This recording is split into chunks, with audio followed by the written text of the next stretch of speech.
everyone else, but Mr. Langrick, you were cutting out on that one. Yeah. Can you hear me now, Madam Chair? Mm-hmm. I just want to say I'm here, and Supervisor Brewer is here with me. Okay, great. All right, so we have a 9-point agenda. Item number 2 is, was this meeting properly posted? And I know that I personally sent it to the newspapers, and I believe Amber, I have an email from Amber saying it was posted in the courthouse, so that this meeting was in fact properly posted. Item number 3, read and approve the agenda for the June 23rd. It's a 9-point agenda. I would entertain a motion to approve. Kerry Severson. Table second. Motion by Severson, second by Turk. Any discussion? All those in favor signify by saying aye. Aye. Aye. Aye. Opposed? All right, we have an approved agenda. All right, item number 4, report from True North Radio Consultants.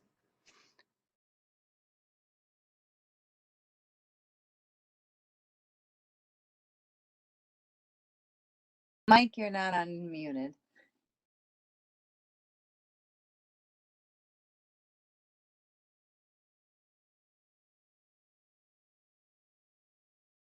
It showed that you were unmuted, but we weren't getting any audio.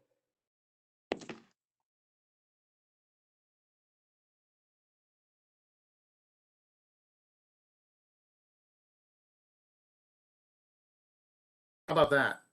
Perfect. Okay. I'm used to Teams. I got to figure out how, let's see, I'm going to share now. Content. Screen. Share.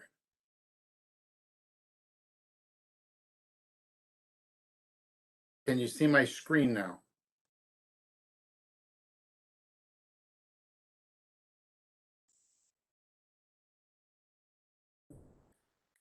We can see your screen. Okay. All right. And you can hear me? No Yep, problem. should be good. Okay. All right. Well, thanks, everyone. I've got a short PowerPoint presentation here. I'm going to go through it. Certainly if there's any questions along the way, don't hesitate to ask. A little catch up to where we are with the radio system assessment project. We've done a little background investigation. We've made some site visits and been able to review all your equipment, and then spent some time doing some analysis of some of the key things that we use in a radio system in the county, and some engineering work. And so basically the report now is what I like to call the final draft version. A lot of times we keep that as a final draft until we've had an opportunity to work with the county and make sure we've addressed all your questions, and got all the information, and then put some finalized summaries and recommendations in it. So that's where things sit.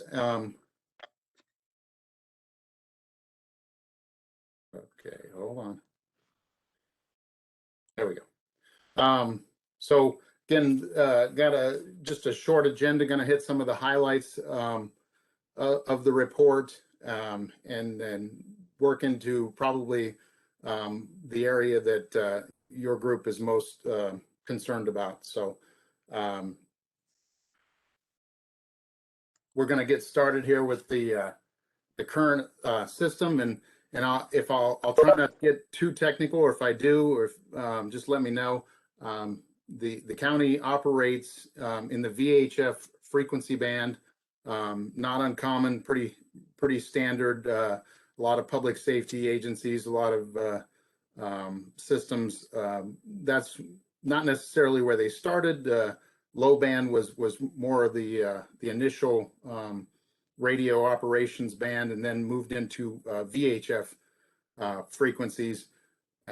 Today we've also got a lot of that had to do with the technology and how it's developed. But today we've got UHF frequency bands, higher frequency, and then 700 and 800 megahertz, which is a real common where a lot of the radio communication systems are going these days.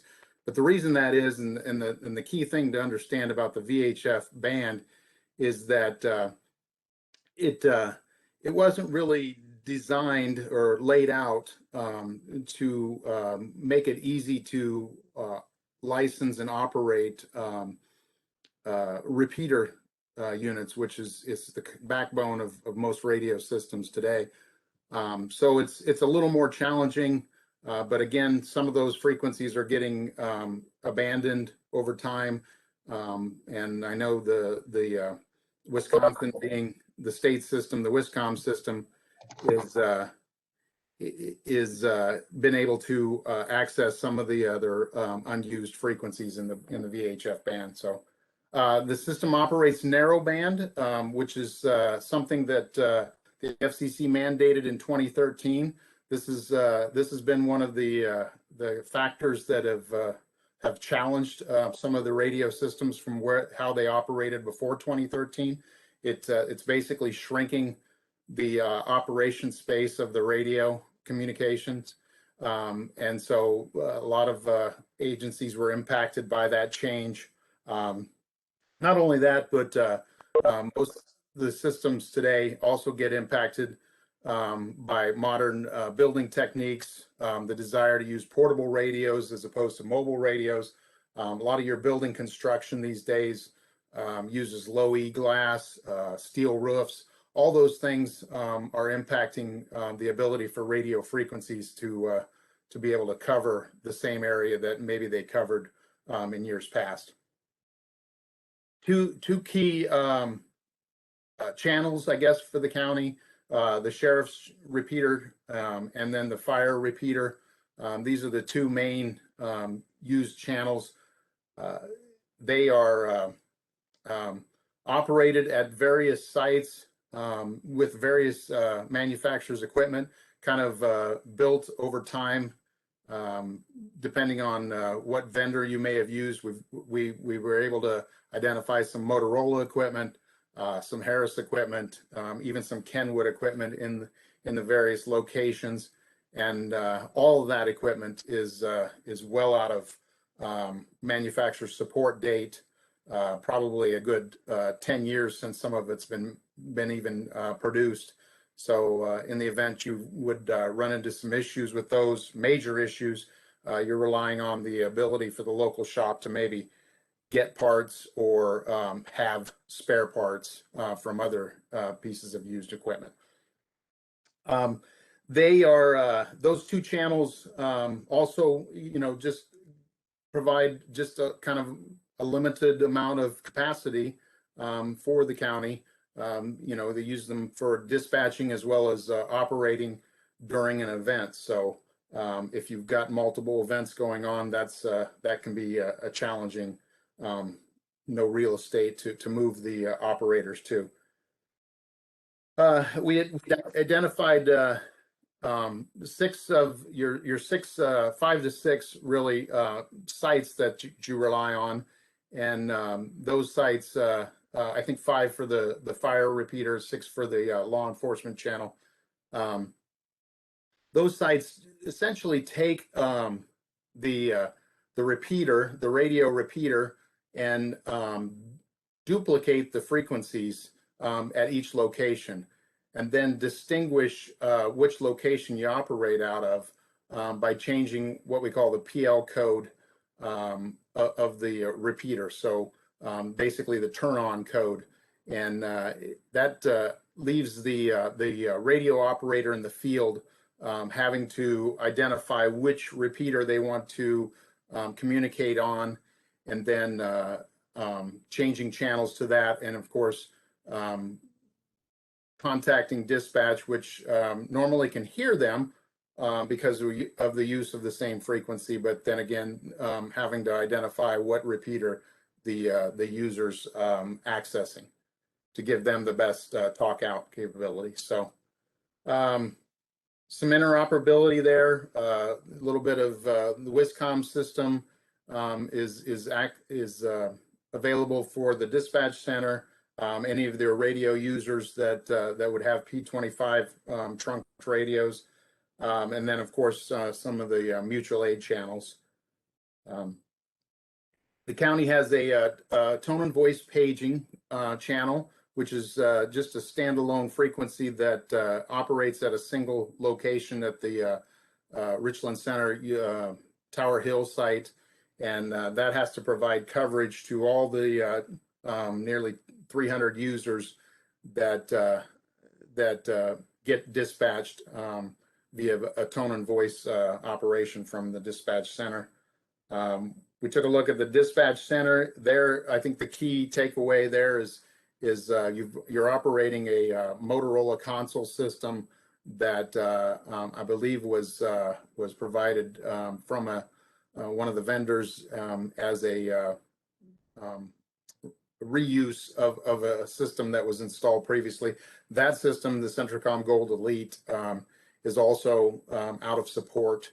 And again, you're relying on the vendor to provide spare parts, or if you had a major catastrophe, look for parts online or something. The dispatch consoles connect to some of the sites with wireline, mainly the USCC or the Tower Hill site. I'm going to refer to it in the report as the USCC tower. There's a couple towers up there, but it connects with telephone circuits to some of those repeaters on the hill, and those as well are something that you have to keep an eye on. The telephone companies are getting to a point where circuits are more of a data circuit than they are the old telephone lines. And these are considered even just dry copper pairs, which is also kind of a unique thing in the telephone industry today. We took a look and did a survey of the county's subscriber radios. Got a pretty good indication. Again, a lot of different vendors in the various departments. A lot of different models and styles of equipment. Some were listed as being able to support P25 or digital operations. Not likely that they were capable. They may not operate them that way today, but they were capable. But here again, most of that equipment was not necessarily the current model subscriber equipment that you would purchase today. So even previous one or two versions of equipment at a lot of those locations. But this list kind of puts together the number of subscribers, portables, mobiles, and control stations that the county would have.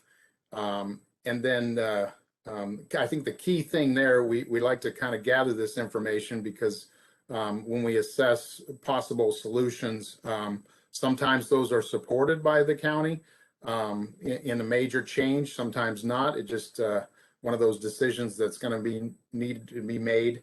But in any and some of these assessments or these budgetary options that I'll be presenting later on, you'll see that a lot of times we refer to the overall budget as being a third of subscriber radios, which is usually where that falls in most systems.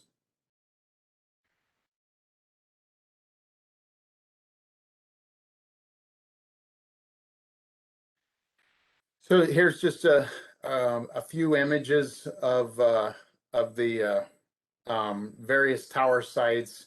The county has some pretty good lease arrangements, or is able to use available space at some of these sites from the tower owners.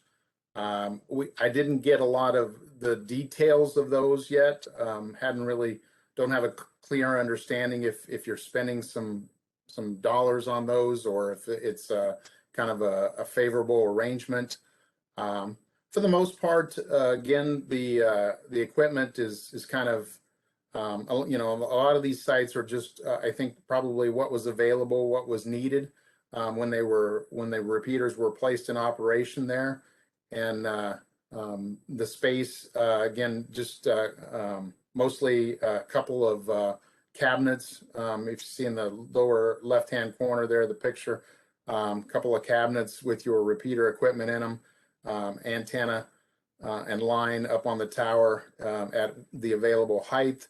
And then for the most part, they have a pretty good grounding system, but what we would consider kind of the norm when these sites were built, and then not necessarily the amount of space and support that you would be looking for in any future system. So some of them were fenced in and secured, some of them not so much.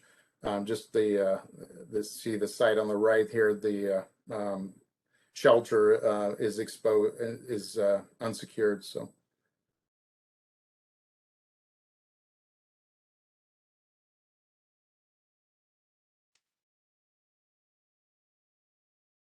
So a couple of things at the dispatch center, kind of a combination, which not uncommon in smaller communities, combination of a dispatch center and a jail control, access control operations room.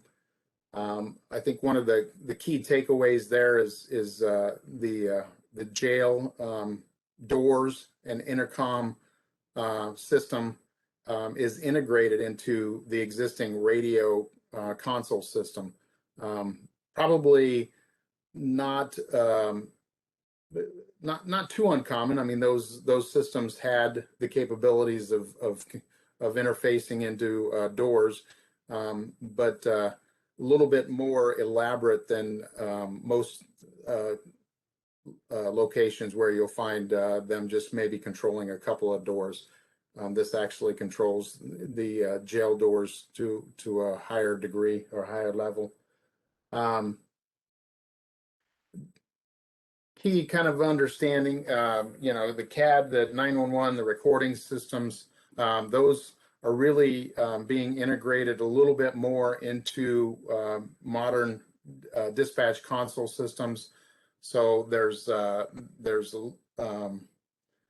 desire there to make sure that as you consider going forward, what your options might be, getting those things kind of communicating to each other. A lot of information is passed back and forth, and or stored in recording, so that the county can access it and use it in future arrangements.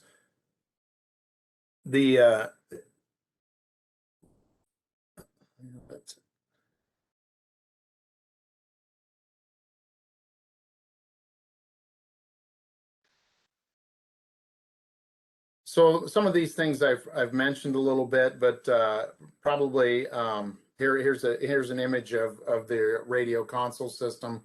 Again, kind of as you look at that screen, you can see that the various sheriff channel frequencies have to be, excuse me, accessed through the dispatch icon, and then selected appropriately. But a couple of the takeaways with the system, again, serviceability. You know, the age of the equipment is gotten to a point where you're just relying on that vendor.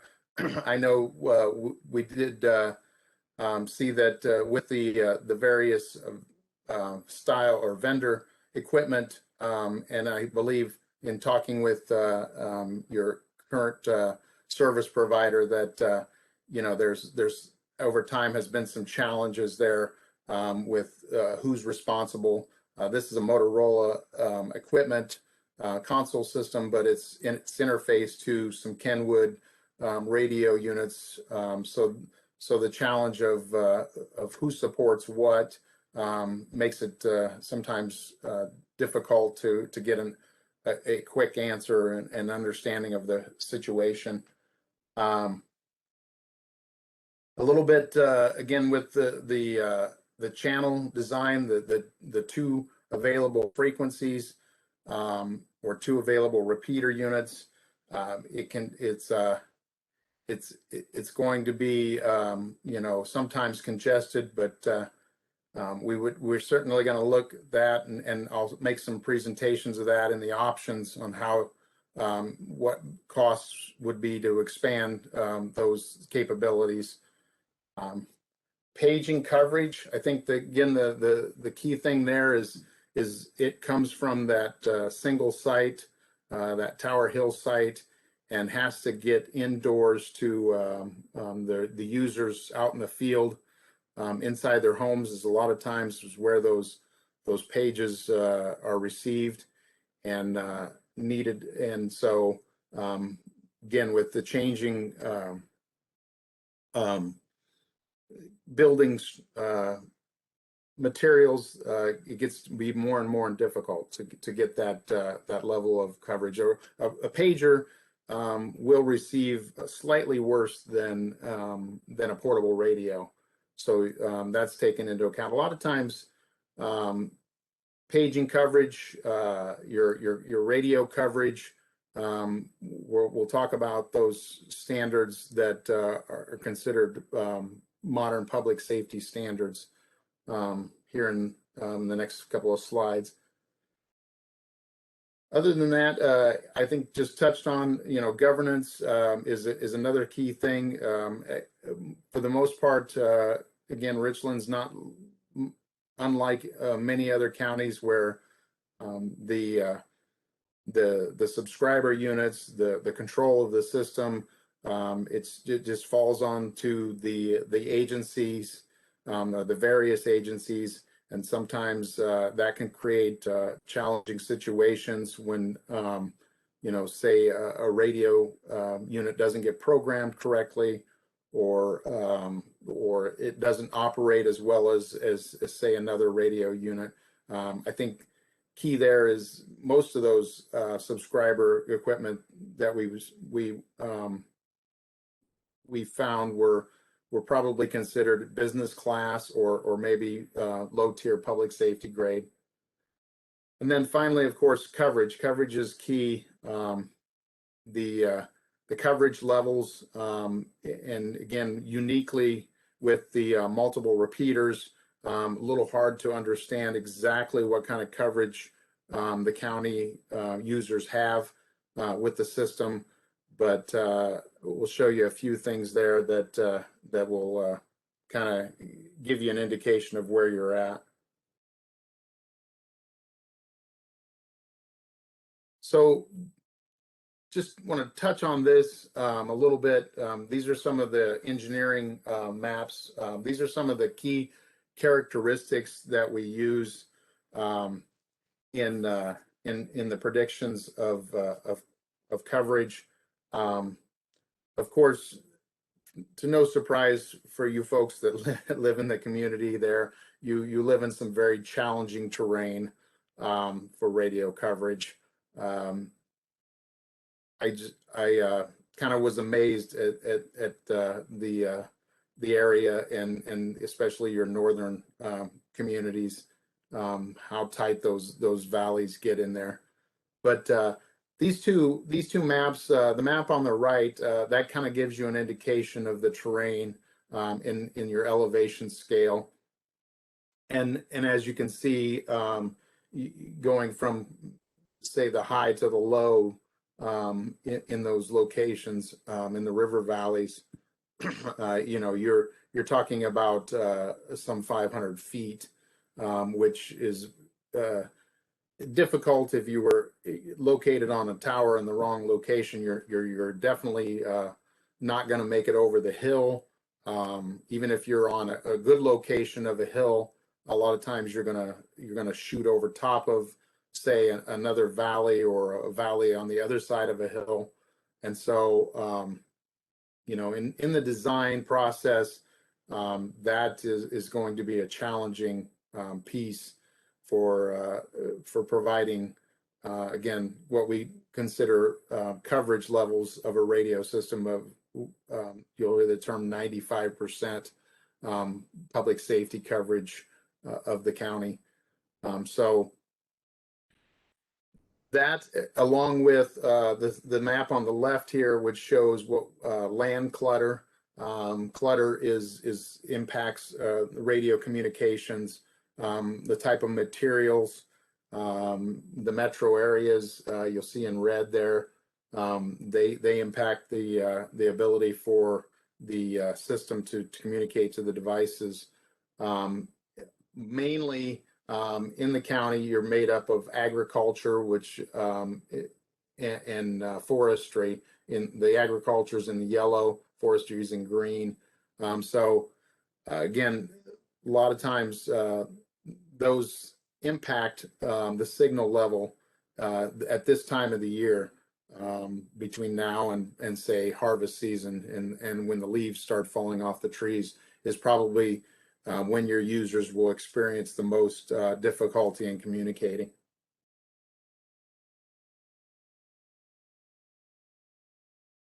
So in the report, we've got quite a few generated maps of the various sites to give you a kind of an understanding of those coverage levels. I'll start with the map on the left there, mobile coverage, and we just place a few mobile maps in the report, because in reality, most of the time you really can't distinguish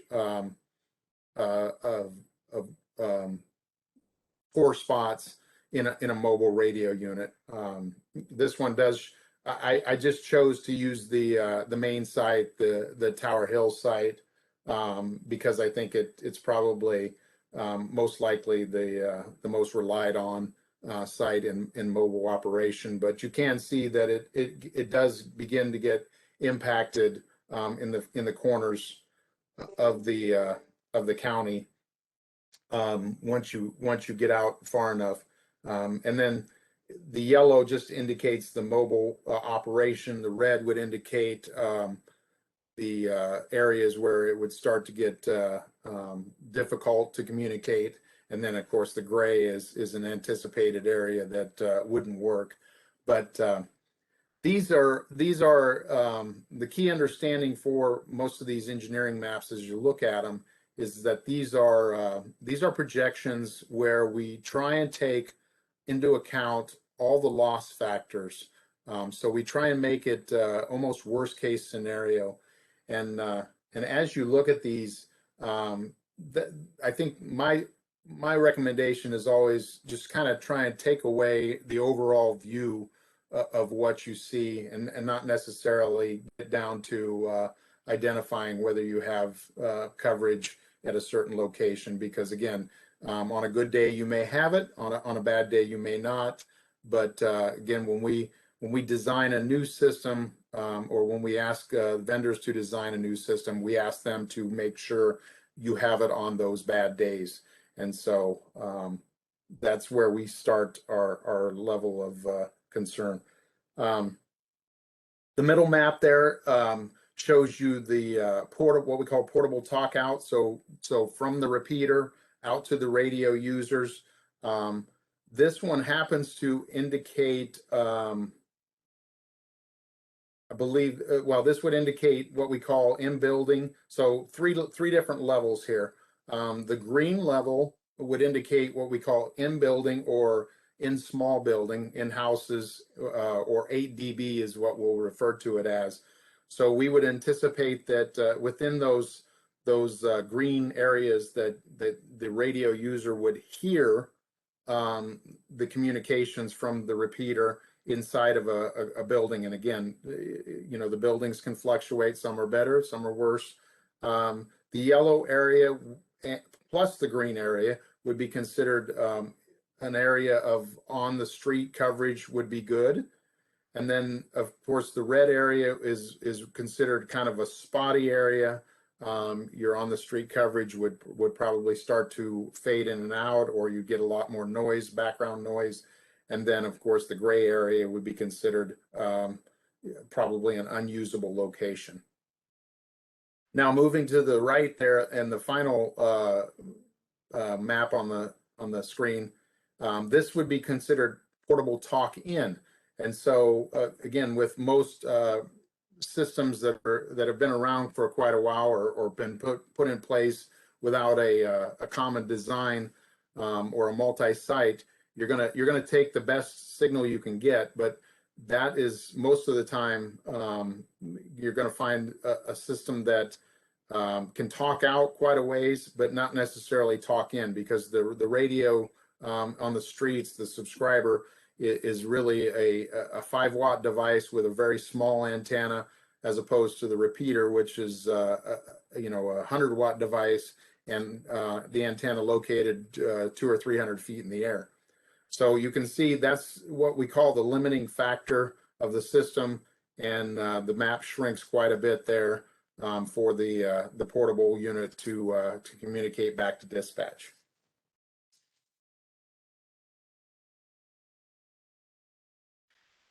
So one of the, and again, I've included in the report, we've got various maps for all the locations, but I didn't want to try and go through them all today here. But then we've got a summary, what we call the likely server map. So again, we take in here into account, we're taking into account the portable radio coverage within a building. So you see the 8 dB indication down there. And again, we're presenting the talk out versus the talk in, and we're trying to show you what each of the sites you have today is prospectively doing for you, and where it would work best if you were in that area trying to communicate back to dispatch or for dispatch to communicate to you.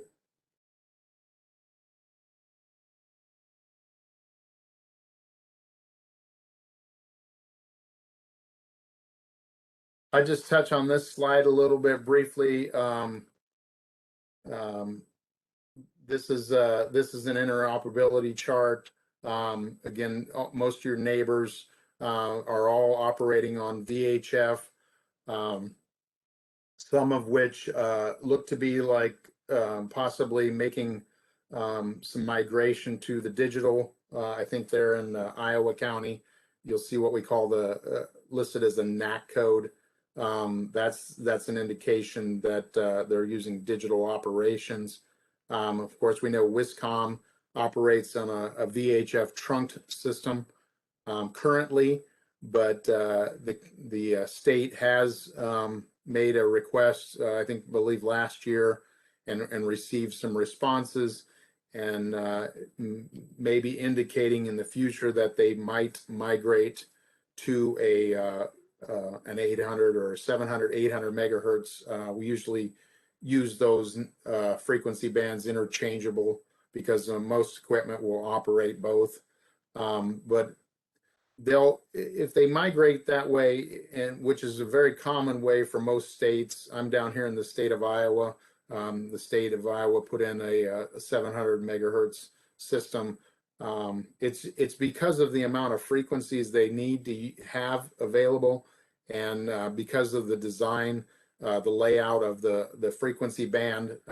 It's already been decided what those frequencies are for public safety and where they're available, and so it's a matter of them much more easily implementing a system. So, but I believe the state of Wisconsin's indicated that they will, if they migrate to 700, 800, they will still have the VHF piece available in the future as well at their sites, so they can communicate between systems or between frequency bands.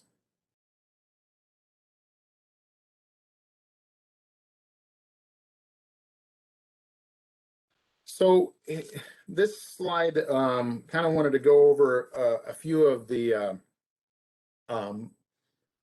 considerations in building new systems. Again, we a little bit touched on there.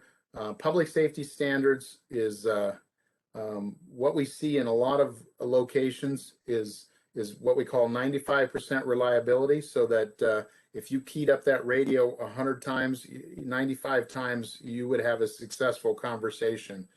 And then when you key that up, that would happen in 95% of the coverage area. And so again, it's kind of your decision on what that coverage area would look like. A lot of times that's the county border is used as the coverage area. Sometimes we have had counties that may need to exceed that. Maybe they place an indication of the county border plus 1 mile.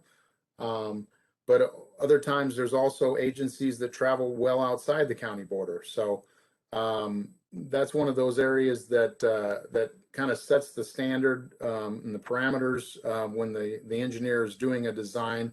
But that 95% reliability factor, and again, with public safety being kind of a factor that is done at worst case scenario. Redundancy and reliability, again, with most designs, we're looking for systems and equipment that have multiple backups to them, multiple paths in communications. So there could be a loss of some of the system, but there's always going to be that fallback and work around until you can get out and make repairs. Channel capacity, here again, we today you've got 2 repeater channels basically available to your users.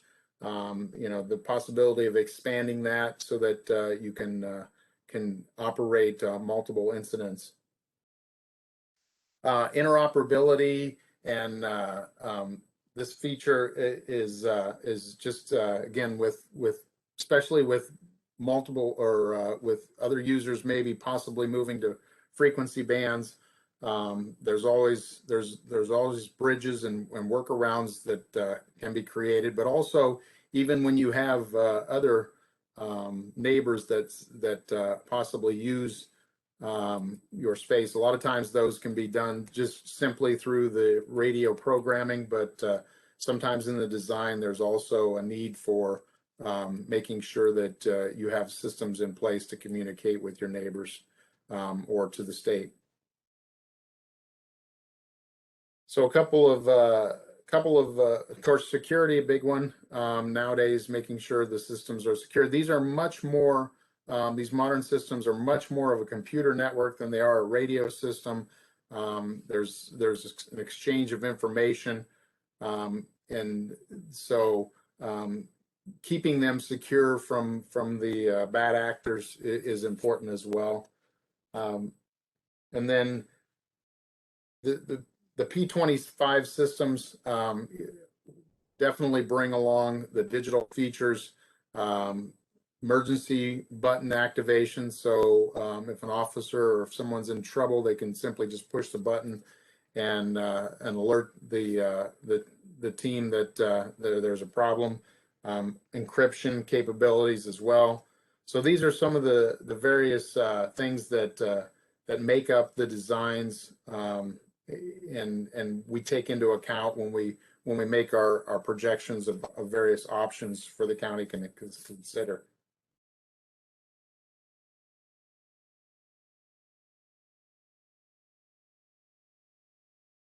Here's a slide I just wanted to kind of touch base to. Again, I think you know, I mentioned the challenge for designing the radio coverage, and I really haven't touched on it yet. Well, I'll touch on it here in a minute. But you know, the modern system that uses multiple sites, and those sites communicate as one common site, has to have the ability to exchange information quickly. And the choice there, the most users rely on is microwave radio. So essentially, on these towers, you'll find a couple of RF antennas for the radio system and a couple of microwave dishes to link all the towers together. And here again in Richland County, that's going to be a challenging effort because the location of the towers, you have to have a path that clears the ground elevations as well as the trees by quite a bit, so that you have a nice clean path and you can rely on not losing, information. This is one of the ones I've included on the left here. This is a diagram, kind of shows you your current sites at the Eagle Tower down to the south, south of Muscota, and then the Lone Rock water tank, which is in a very low elevation level. And the challenge, and possibly, well, you could not create a microwave path with that today because of you just can't get up high enough in the Lone Rock area to get over top of those hills.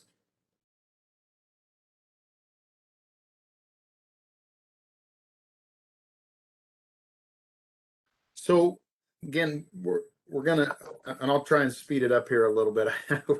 We're gonna touch on we've provided 3 variable solutions, or 3 options in the report for improving public safety coverage.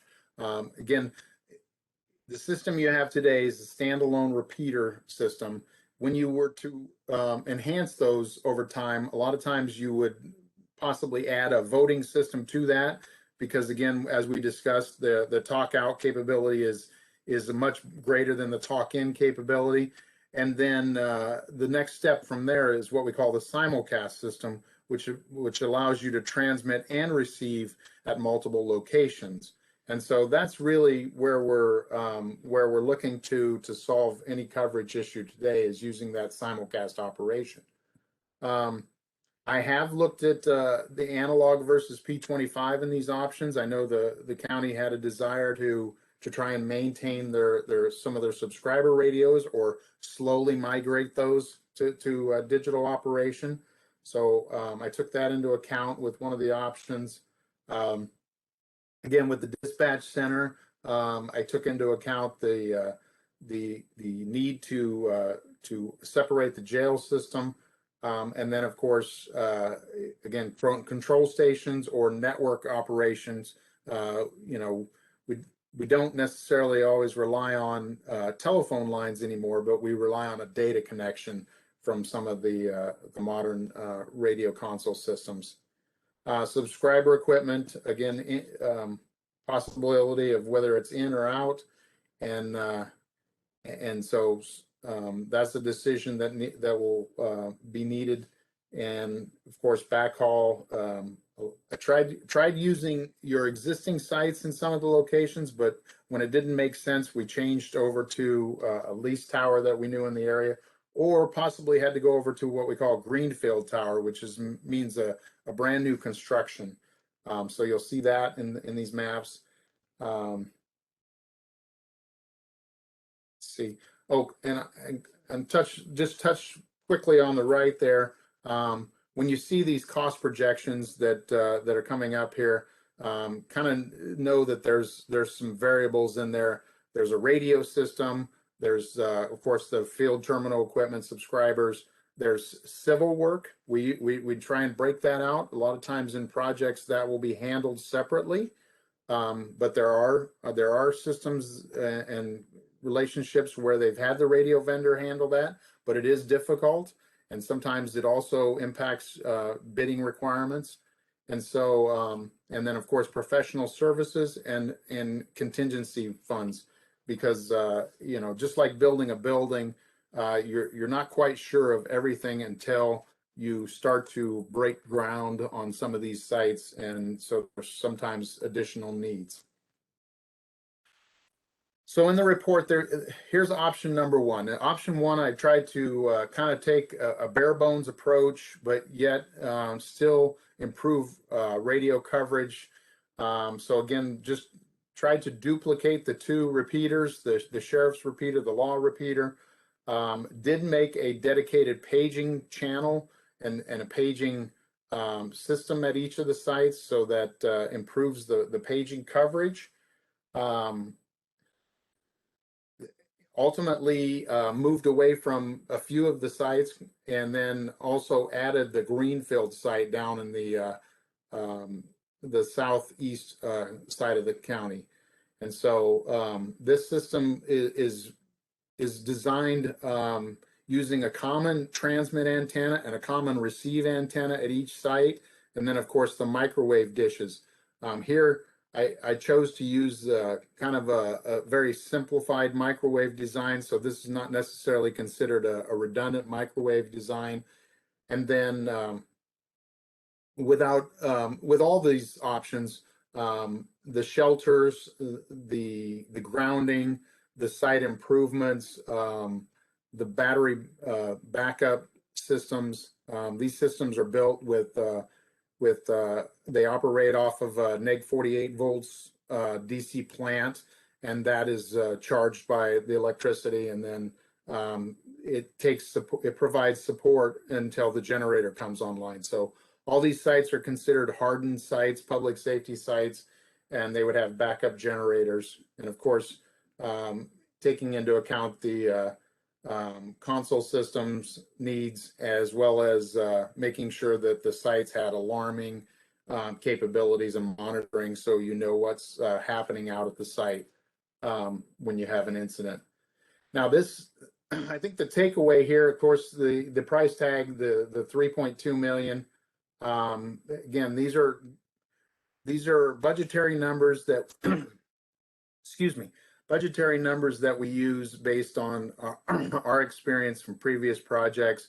Again, we try and use not best case scenarios, but just a good budget number, and give you an understanding of what it might take to do this. Of course, this particular one, the challenge here is the addition of the Greenfield site. So I think this actually has a little about $1 million or so in just civil work in this process. So So Mike, yes. can I just ask where that Greenfield location actually is? Not, 'cause it looks like it's down towards Lone Rock, but I'm not familiar with Greenfield.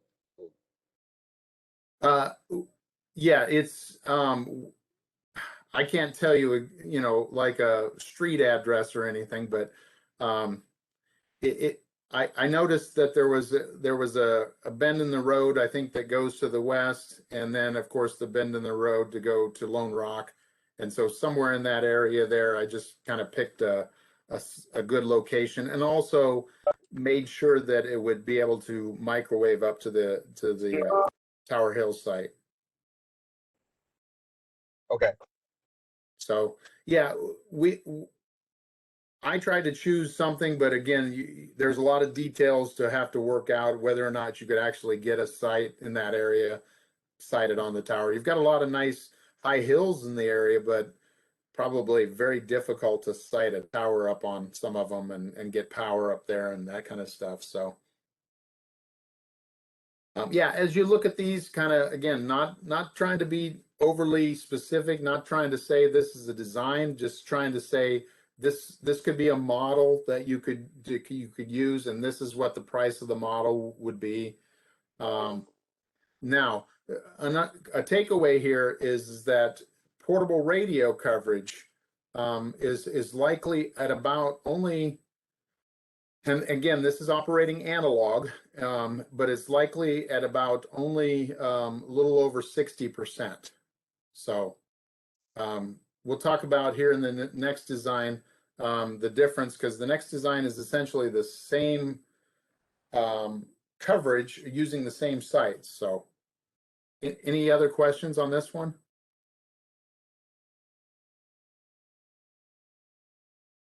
Not for me. Okay. Okay, option 2 here, again, I just took the same design, the same layout, but tried to enhance it. So added an additional radio channel, moved it from analog to digital, and in digital operation, radio users will feel and really receive kind of a better communication. So the maps will show a slightly better coverage footprint because in a digital operation, the radio where in the analog where you experience a lot more background noise and noise, in digital you experience very slight locations where once you get to that point where you're exceeding your coverage, where you might start, you'll hear a little bit of I call it Donald Duck, but a little bit of skewed audio, and then all of a sudden it would drop out. But that will really go further out than say your analog when it starts to experience a lot more noise in the signal. So on coverage maps, you'll see that this particular layout shows something closer. But here again, when you look at this map, and if you were trying to reach the 95% threshold for coverage, you would only reach that probably with portable on the street level coverage. So it doesn't look like it, but there's quite a few areas there where that red and that gray areas take up a lot of real estate and really keep you from reaching, say, 95% in building coverage in the county. But again, added the additional channel, still have standalone paging built into it, have a little better microwave system design. So you've got a loop microwave, so you've got some redundancy built into it. All the other key features, hardened sites and the system design are the same. But as you can see, that moves you up to about 5.7 million. And another big key to option 2 is now we start to take into account subscriber radios. So you have a little over, I think it's $1.3 million in that number that accounts for your subscriber radios, changes out the radios in that inventory we had earlier.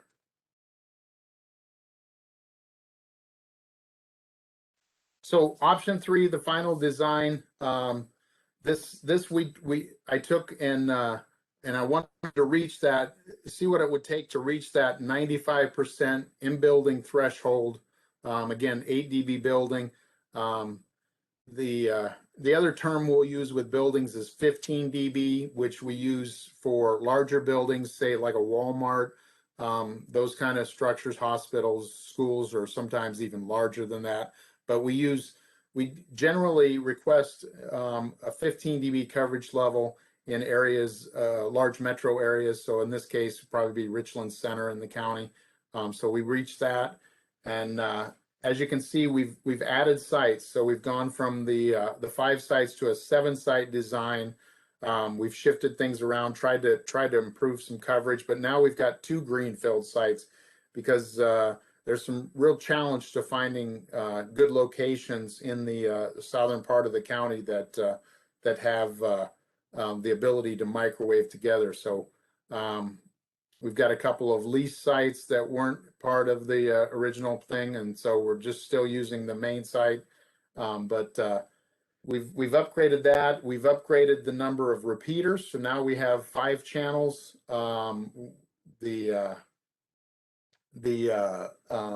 Everything else I think is pretty much the same ring topology, but again, all the subscribers are built into that cost as well. And so now you're up to kind of the high point of 7.7 million. And so that's option 3 in the report. Can I ask a question quickly? You bet. So does this amount of money take into consideration the possibility of using towers that already exist? For example, I know Bug Tussle did put up a tower in that southwest corner at 5 Points, and I know that they are planning on probably putting up 1, if not 2 more towers in the county. So does this take into consideration the possibility of using towers that are either all just built or going to be built in the near future? So what I would say is as you look at these options that I've got in there, every time you see a greenfield site, so in option 3 here, you've got 2, In option 2, you've got, well, both the first 2 options, you have 1. You're probably looking at about a $400,000 investment there in our budget. So if you don't have that $400,000 investment, you still have some improvements to make at a lease site. So each of these lease sites, and including the ones you're at today, you've got probably $100,000, $150,000 investment, or a line item number into the budget. And that's for a new shelter, a generator, an LP tank, and probably any improvements you have to make to the site compound at those sites. So that's kind of, the difference there is probably, like I said, about $350,000 between a greenfield site and a lease site. And we With also that- need, we also need to take into consideration the ongoing costs of leasing and the connectivity costs as well. You see Right, as but our for local $400,000, you could pay a lease for a very long time, right?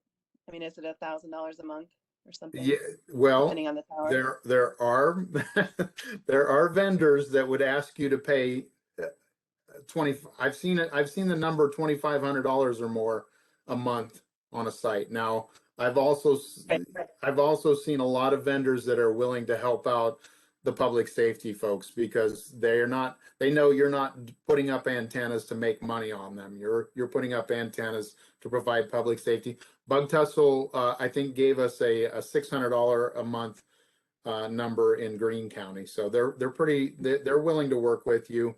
I know US Cellular has some willingness to work with you. I've seen other telcos and such that'll even be better than $600 a month. So as we move forward, though, I would assume that we would be looking to see if there are towers that we could, that instead of building new, that we could use instead. And that's all I'm asking, is that would be Yeah. a part of the consideration.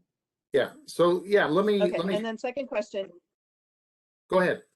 I was just gonna, second question, I have anecdotal evidence from a bus driver sitting in the room with me. So can you explain why the bus, is it a CB radio or what is it?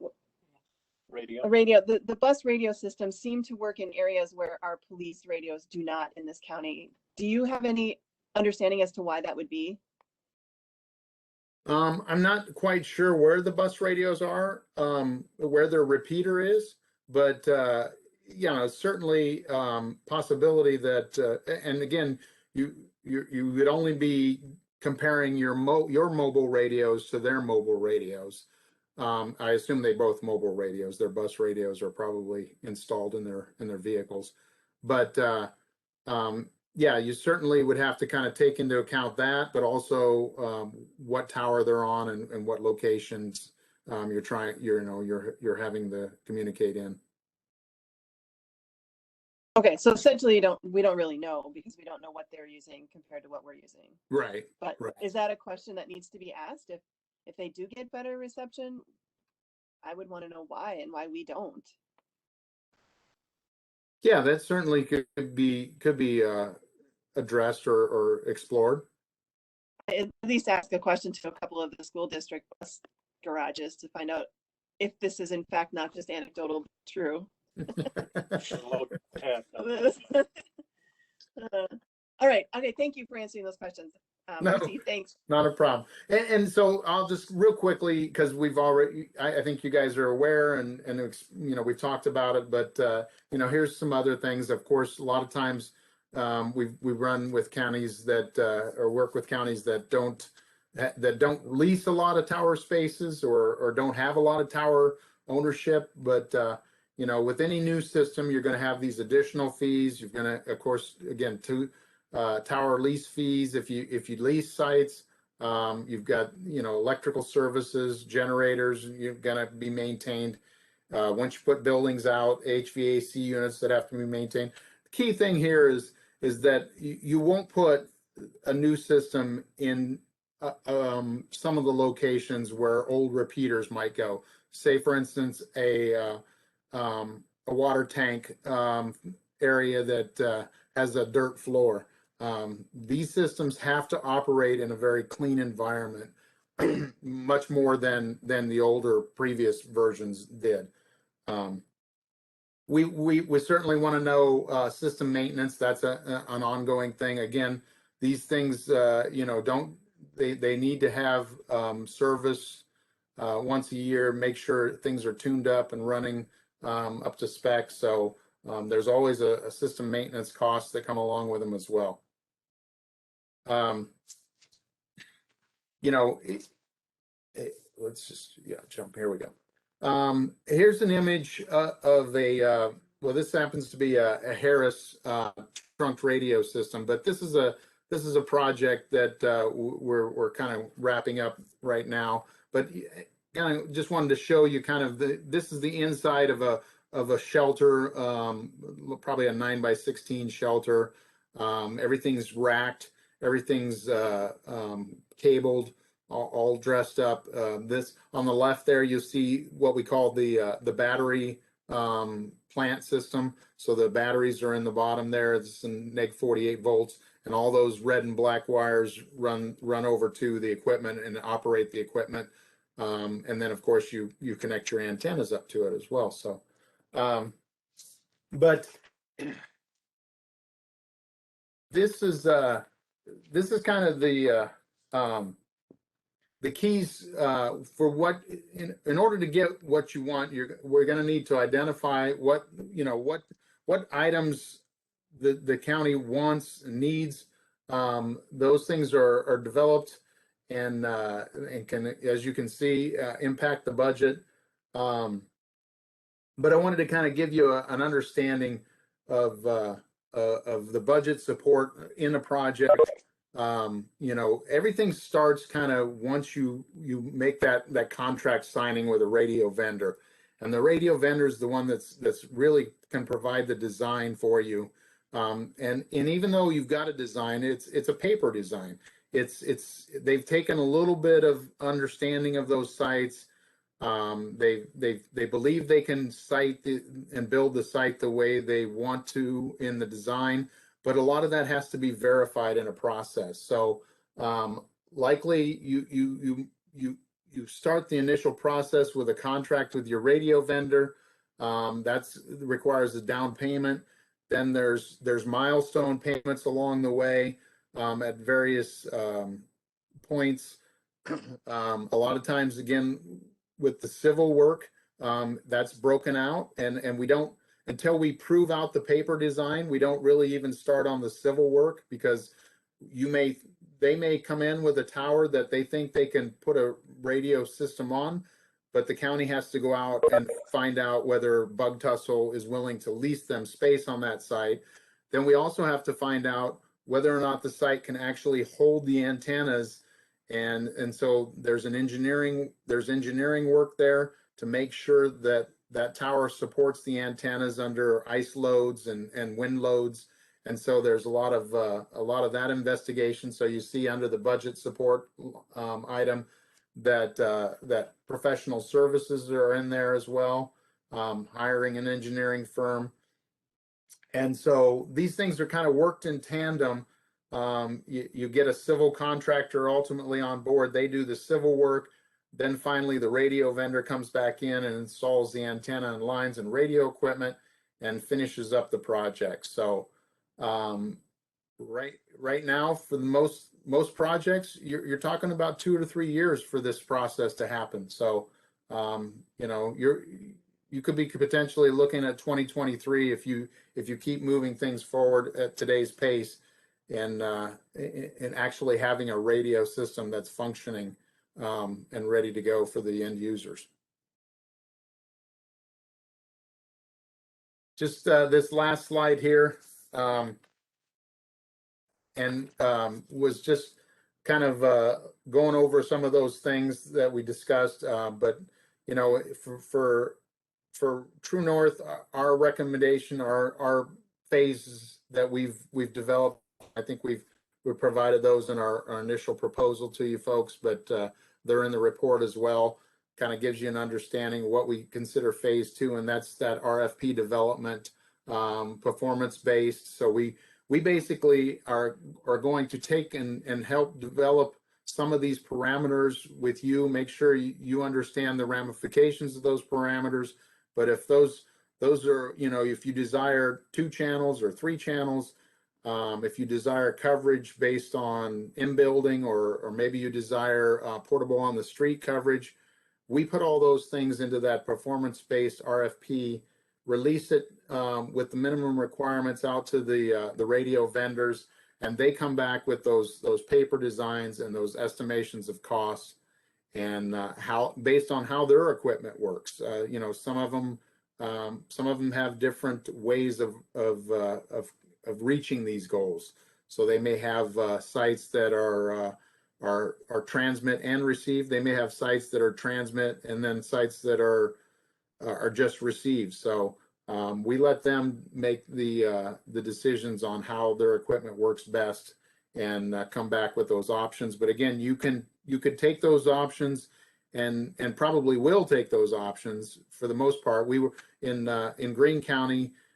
We took that option, and then we did a little bit of reconfiguring, and we ended up changing some tower sites around, but we were able to drop a site out of the original design. So we had some cost savings there, but all that happened kind of after we had decided who the vendor was we wanted to work with. We were able to make that happen before the well, I think the contract, before the contract signing. So so there's some different options along the way, or different opportunities along the way to negotiate and to make some changes. But that was all I had. Sorry, I threw a lot at you there. So I have one question about kind of our next steps. I mean, our next point on the agenda is to approve phase 2 of the radio project. But my question for you is, when do you need a decision from us on which option we are going with, whether it's 1, 2, or 3? And, what other information do you need for us? Or is that something that we figure out during phase 2? Yes. So I think where you kind of stand right now is, we've we're what I call the final draft of the report. So if there's questions that need to be addressed, if there's, further additional details, I need to get in there, and I really I maintain it as a final draft until you're satisfied that we've got all those answered. But the phase 2 essentially starts that process, and a lot of times, we ask the county to identify a group. Who's going to be those folks that help us with those questions, and not only in phase 2, but at some point in phase 2, we're evaluating, or in phase 3, we're evaluating those proposals. And so ultimately, we break down the technical aspects of the proposals, but you folks are the ones that get to score it and decide which vendor works best for you. So we like to get it started with a group that represents maybe law enforcement, one represents fire, and then somebody who represents the budgetary concerns of the county. So, but we'll work with you, and we develop those things to put in an RFP. So when it goes on the street, maybe you have those sites that you don't want to step away from. Maybe the Tower Hill site, you believe you have such a good relationship with USCC that you want to make sure that's part of the design. So we put all that in there, and make those recommendations, so that hopefully the vendor comes back with something that's not greatly out of the idea of what you need.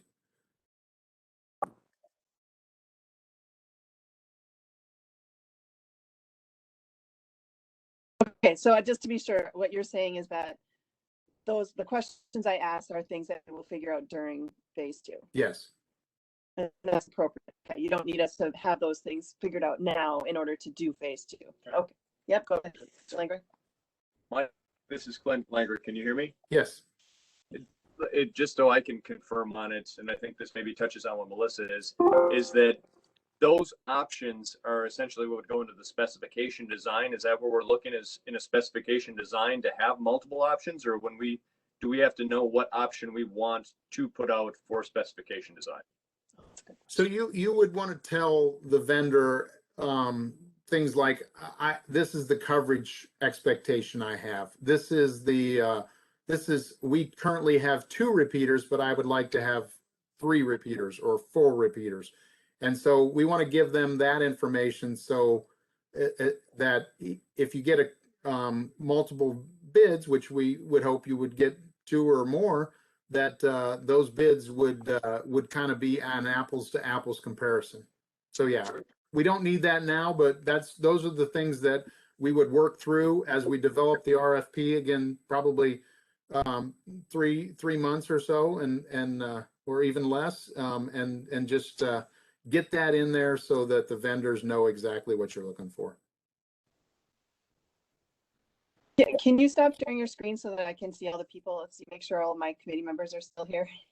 You want me to stop sharing it? Yeah, can you just, I mean, we're just at the discussion part. I think I can. Mike, I got an additional question, maybe a couple additional questions and maybe these are more appropriate when we're in phase 2, but I figure I'll ask them now. Sure. So thinking about options, and of course we have other subscriber equipment that we have to worry about. Like, I'm assuming it's probably an option to have kind of a hybrid system where maybe some of your channels are on digital, some of them are on analog, or there's some sort of gateway for an analog user to get through into the digital system.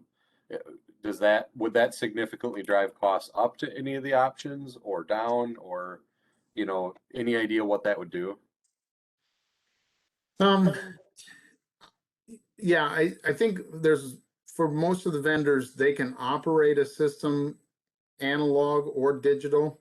Some of them might even be able to operate it based on the call coming in, but for the most part, I'm thinking that you're probably going to get equipment that's capable of operating digitally, and but there may be a cost savings if you told them you only wanted to operate it analog in the initial design, but not a great cost savings at all. Okay.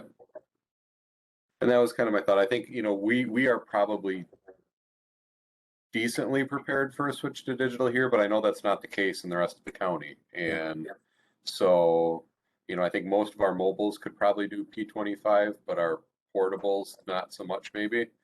So that's just kind of my thought, is that maybe we could make that, take that bite, but I don't know that the rest of the agencies in the county could. Yeah.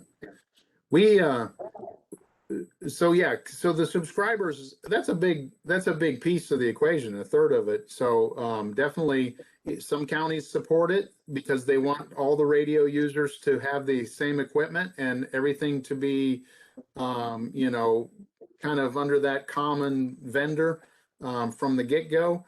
Other counties decide along the way that hey, we can only support the radio system, and everybody, the other agencies are in it for themselves, and or have to fend for themselves. And then, but they have 2 years to get their radios changed over. So that's a big piece of it. But now, yeah, certainly your public works or your highway department. I know in Greene County, we're starting out with just a 2-site system there for the highway department, and we're operating in analog because it is a large piece of changing out all the highway trucks to digital. But it certainly can be, the switch can be thrown in the future once they buy all their digital radios. So we can do it on a per channel basis as well.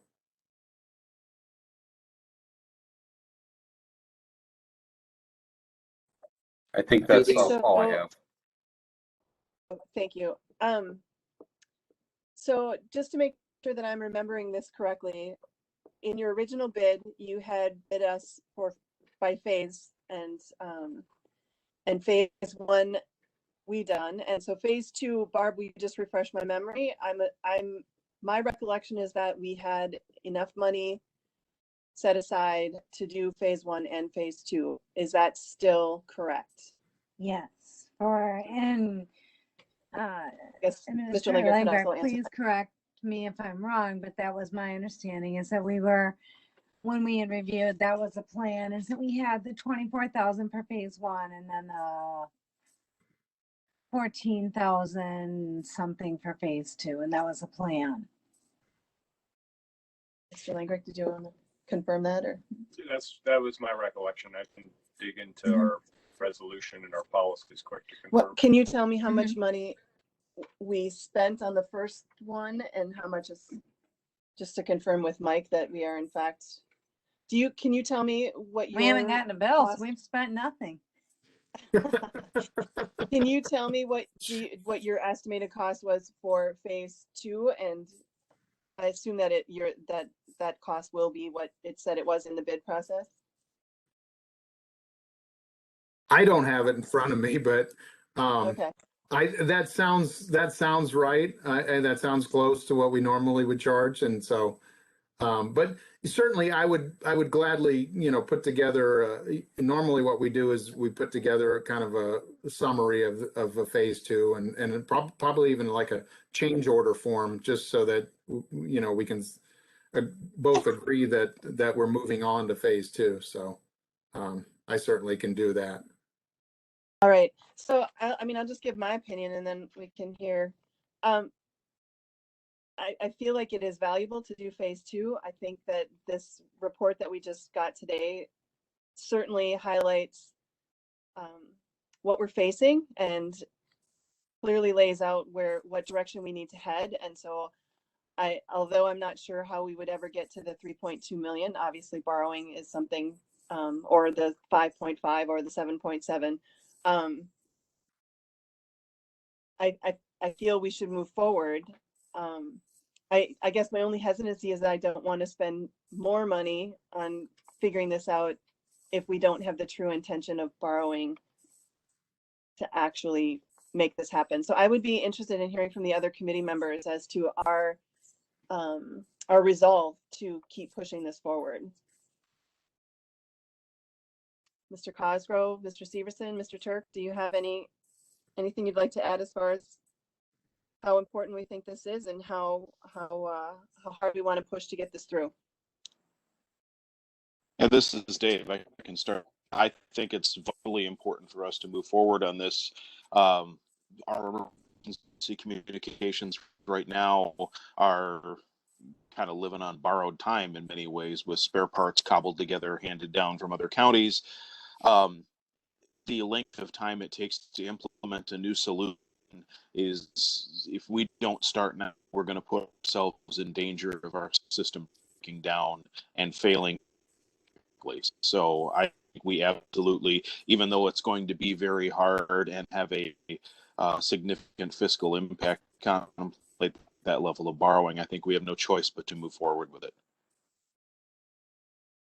Thank you, Mr. Turk. I agree. Mr. Severson, Mr. Cosgrove? I concur with Dave. We need to move forward any way that we can. Safety of our citizens is #1 priority. Great. So I guess what I'm looking for then would be a motion for us to, for item number 4, to move into phase 2 in our contract with True North Consulting Group. Would someone Dave like will to make that motion. All right, I have a motion by Turk. I will second that motion. So second by Luck. Any other discussion? It's got to go to county board, right? That's a good question. He's looking for the resolution. This is what we approved. It's over $5,000, so I think it does. I mean, doesn't regardless, we can still vote on it. So all those in favor signify by saying aye. Aye. Aye. Aye. Opposed, say nay. All right, so the motion passes, and Administrator Langer was looking to see what the resolution language was. All right, so regardless if it has to go to county board or not, at least it's been approved at our level. I guess I'll give him one more second here to. Did we approve the whole thing? I feel like we approved the whole 46 or 45,000. I know that was my request at county board. I think that's what remember. happened too. I don't think it has to go to county board, but if it does, we'll make sure that it gets there. Okay, Mr. Lager will confirm that the contract is approved for both phases, and if not, we will make sure it gets on the county board agenda. All right, so with that, I think we can move into the, so thank you, Mike, for coming today and providing us with all of this valuable information. Some scary budget numbers, but thank you nonetheless. You bet. And let me just add too that if, you know, a lot of times I will present to county boards and I would not necessarily present the 3 options, but as we finalize the option and you know, kind of make a decision on which direction to go, that giving them that heads up a good 6 months or so before you're really asking for money is a good idea as well. And I'd be happy to do that. And present to your end users as well. Yeah, I think that's going to be critical because obviously we are going to need buy-in from a majority of the county board before we would ever be able to ask for this money. And I think potentially having maybe some kind of public conversation on the radio or something like that, where we could be presenting it to the citizens of Richland County so that they understand where we are, what, you know, where our shortfalls are and what we're working towards. I think that may also be something that will prove to be critical. Would a public hearing be? Would a public Yeah. hearing be beneficial? Potentially, yeah. I mean, we could. Well, I mean, one way we could sort of feel out the need for that would be to have a public, you know, like a radio interview, and then see what kind of reaction we get, and potentially something in the newspaper, and then see what kind of citizen input that generates, and then decide if we need. I don't know what the rules are on public hearings, whether there's some sort of process, or you can just say you're doing it. I don't know that we need to have a formal public hearing, but we absolutely must start getting out information to the public about it. And Yes. then, you know, you could have public information meetings or things like that too. We could also provide, I don't know if we want to, I mean, I assume that this report, because it was done for the county, that it's a public document, and we could potentially have the report on our website so that people could read through and see what the situation is and where we stand. I would sure think as so. well. Yeah. So, all right. Do we have any other questions or comments we want to provide to Mike today? All right. Well, thank you so much for your time. Thank you. I think we have some other business that you are more than welcome to leave us to if you'd like. Okay, you bet. Thank you. All right, thanks. Clint, do you want me to go in a different room to finish up the meeting, or? Okay, sorry, I'm at the courthouse and I was having terrible reception where I was, and so I had to move into Clint's office to finish this up. All right, so item number 6 is mapping radio system and squad updates. Clay, do you want to? Or was that just put on here and it's not necessarily what we need, other than we're talking about the radio system? I mean, I think we're talking about the radio system, and as far as squad updates, I don't really have much on that either. I'm still waiting for kind of more or better confirmation from Phil back on where our new cars are at. There seems to be a bit of confusion. I'm guessing they're probably sitting in a lot awaiting some microchips.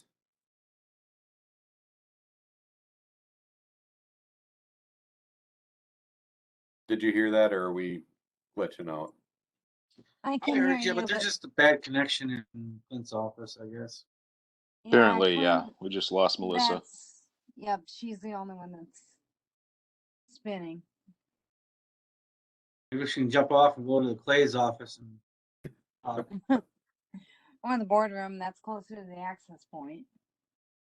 Can you hear me on this one? Yep. Oh, hold on. I'm gonna go in. Sorry, I gotta move out away from Clay so I can talk to you. Can you hear me now? Yes. Okay. All right. I'm sorry, Clay. I missed everything that you said. You didn't miss a whole lot. I don't know much about our squad situation. The 2 squads we have ordered currently, Kovacs hasn't been able to give me a good answer on where they're at yet. And my assumption is that they're probably sitting on a lot somewhere waiting for the last 2 microchips they need to be functional. Okay. All right. So we can move on to the next item, which is the casual hires, I believe. I'm not sure if that was the next one, but I do have, so at the last meeting I discussed, well, I didn't discuss, I wasn't here. I believe we discussed hiring a James Tucker as a casual. Have an opportunity to bring another person on as a casual. I don't know if everybody had seen the email I sent out explaining why I added this item on. But we have an opportunity to hire Isaac Gerber as a casual. Hopefully vet him as maybe a potential full-time hire. But I think it would probably be a good step for us to try and A, build up our casual pool, and B, vet him for a potential full-time position in the near future. Is he still going to school, Clay? Nope, he's graduated. He actually started working. He works full-time for Spring Green Police Department, and he works part-time for Richland Center. Richland Center put him through a full field training program like over the course of the last summer, and cleared him, and he's picking up shifts for them and working full-time in Spring Green now. Is he going to read license plates and make traffic stops very What was that? regularly, about 20 an hour? Or like he's Can he do normally what? doing? I don't know how many he's doing.